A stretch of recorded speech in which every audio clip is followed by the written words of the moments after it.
સમાચાર આણંદમાંથી મળી રહ્યા છે કે જ્યાં TV9 અહેવાલ બાદ ફાયર વિભાગ દોડતું થયું। 2 દિવસ બાદ રિજનલ ફાયર ઓફિસર એક્શનમાં આવ્યા છે। ગરબા ગ્રાઉન્ડ્સની મુલાકાતે પહોંચ્યા અધિકારી। આણંદમાં 5 મોટા આયોજકોએ ગરબાની મંજૂરી માંગી હતી। ગરબા આયોજકોને ફાયર વિભાગે NOC નથી આપી। રિજનલ ફાયર ઓફિસર સાથે TV9 ખાસ વાતચીત પણ કરી। 5 દિવસ પહેલાની ઓનલાઈન અરજીથી અધિકારી અજાણ।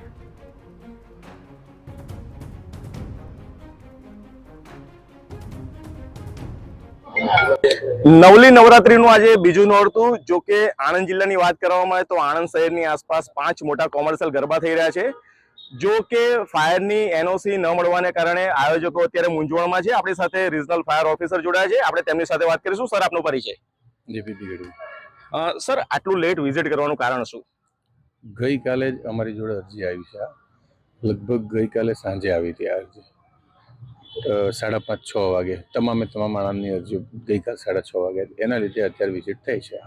પણ સર, આ આયોજકો તો એવું કહે છે કે 10-15 દિવસ પહેલા અરજી કરેલી છે।